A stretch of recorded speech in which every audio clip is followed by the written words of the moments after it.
माननीय बाचस्पति महोदया ग्राम पंचायत स्तर में कार्य करुवा प्राथमिक कृषि समवाय समिति पैक्स एवं बृहत आकार आदिवासी मल्टी पर्पज समवाय सोसाइटी LMPCS गुड़ी को ऋतुकालीन कृषि कार्य निमंते कृषक मान स्वल्प मियादी ऋण जोगाइबा पई वन स्टॉप शॉप पाह्या को उन्नत करा जिवो।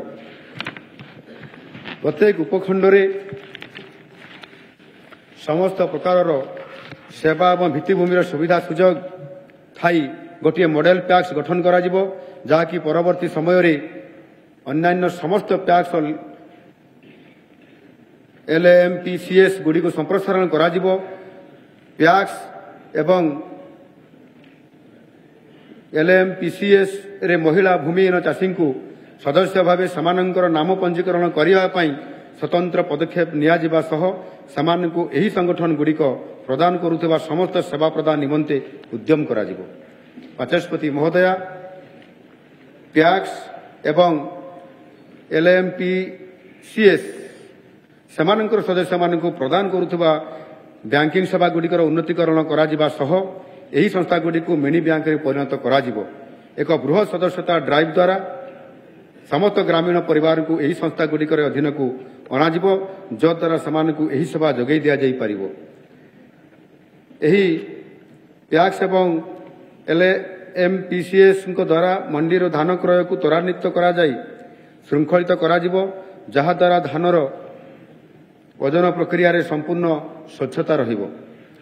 ओडिशा राज्य समवाय मार्केटिंग फेडरेशन मार्कफेड वर्तमान मूल्य सहायता योजना अंतर्गत सार जोगाण एवं क्रय कार्य नियोजित अछि।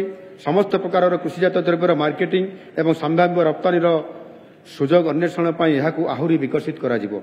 बाचस्पति महोदया एही ग्रामीण जनसंगठन गुड़ी को मल्टी सर्विस सेंटर रूपांतरित करने लक्ष्य रखी पैक्स भारत सरकार प्रधानमंत्री भारतीय जन औषधि केन्द्र PMBJK, प्रधानमंत्री किसान समृद्धि केन्द्र PMKSK एवं साधारण सेवा केन्द्र CSC कार्यकारी करा जिवो। समवाय समितिर अभिवृद्धि एवं विवर्तन पाई एक अनुकूल इकोसिस्टम जोगाइबा लक्ष्य रे जातीय समवाय नीति अनुजाई एक राज्य समवाय नीति अणाजिवो। कृषक मान को फसल ऋण जोगाउथबा समवाय बैंक पैक्स को सुध रिहाती पाई आमे एही बजेट रे 830 कोटी टंकार व्ययबराद करूछु।